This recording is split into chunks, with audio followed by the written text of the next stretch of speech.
So I haven't really done like a 3D movie video in a while.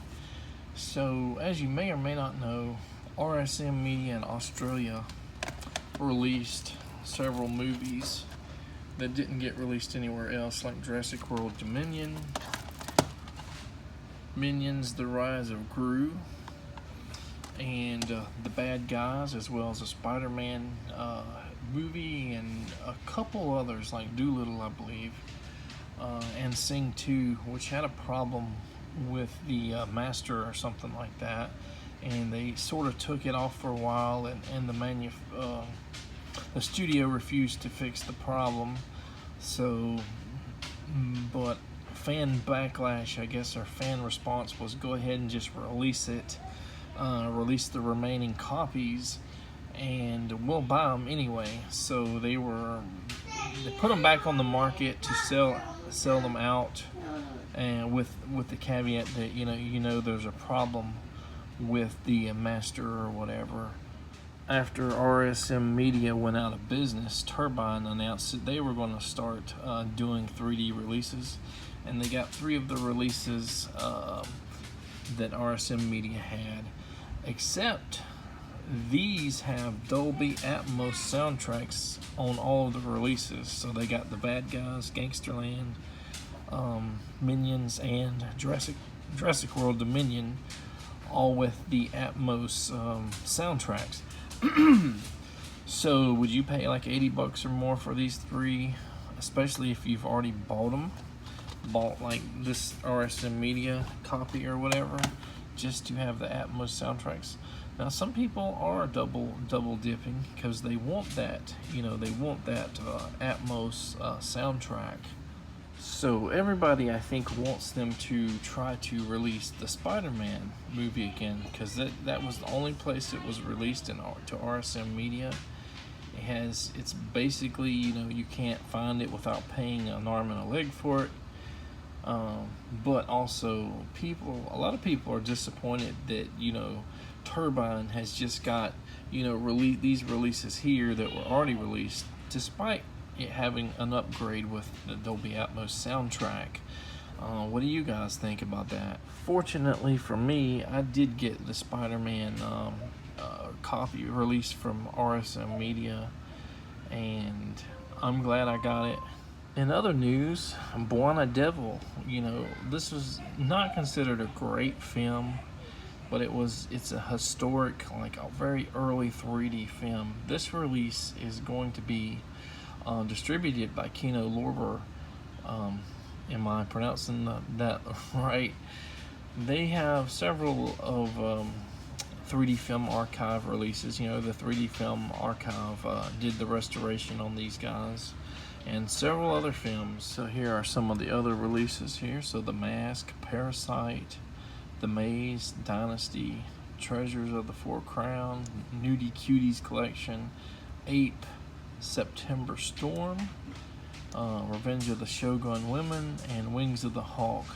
Also Compilation, and The Stewardesses, and The Diamond Wizard, and one of the recent releases is The Man Who Wasn't There, and Taza, Son of Cochise. The Mask wasn't really a 3D film, it just had 3D segments filmed, during, I guess, like a dream sequence or something like that.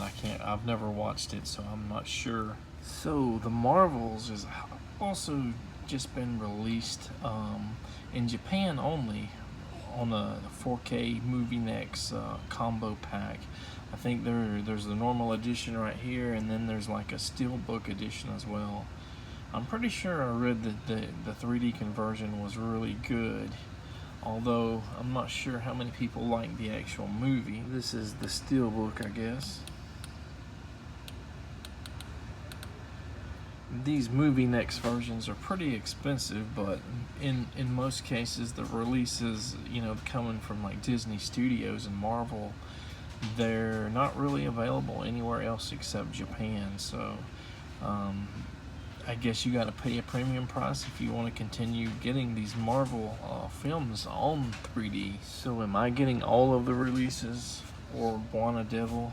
I probably will get Born a Devil. I still haven't bought the last two releases, like Robot Monster or The Man Who Wasn't There. You know, I'm just, it's just life is so hectic now, and I hardly ever get to watch 3D films to set up the projector and all that stuff. So, but it's still exciting to me to see that there are new things coming out, and the occasional time where I can set up a movie viewing experience, you know, a 3D experience for myself, for my kids. And a lot of times I'll like have a movie night for one of the kids, and they take the glasses off or they don't like the movie halfway through. Like we were watching Kung Fu Panda 2 or 3 a few months ago, and one of my kids said, "No, let's watch this later."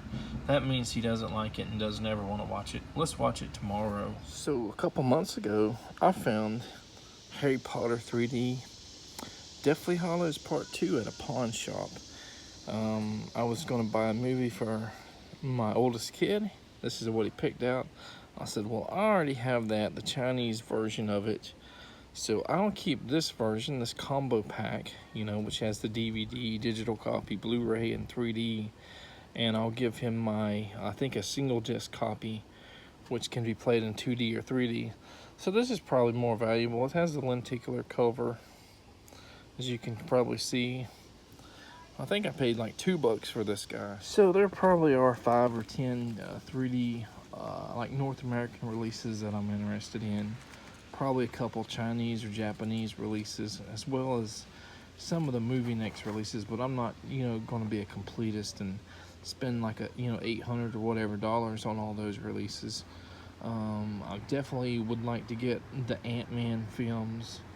I'm not sure if I'm going to get the Marvels, but Robot Monster I had on pre-order, you know, right before it came out, and then Amazon canceled it for whatever reason. They randomly canceled a bunch of people's pre-orders. Then they didn't get the lowest price guarantee on it, and I just did not reorder it afterwards. So there's a few, like The Man Who Wasn't There, that I think I'll probably get pretty soon. Anyway, there's not much else to say. I hope that we continue to get some 3D releases, even if it's just through the 3D Film Archive doing their restorations for the things they get licensed for. I'm definitely still hopeful that we'll eventually get like a 4K or something 3D standard in the future, when glasses-free 3D maybe get a little bit more popular, or the technology catches up. And you know, of course, it has to be affordable. You know, not everybody can spend $4,000 or $8,000 for a technology, you know. Anyways, I think that's it, guys. Take care.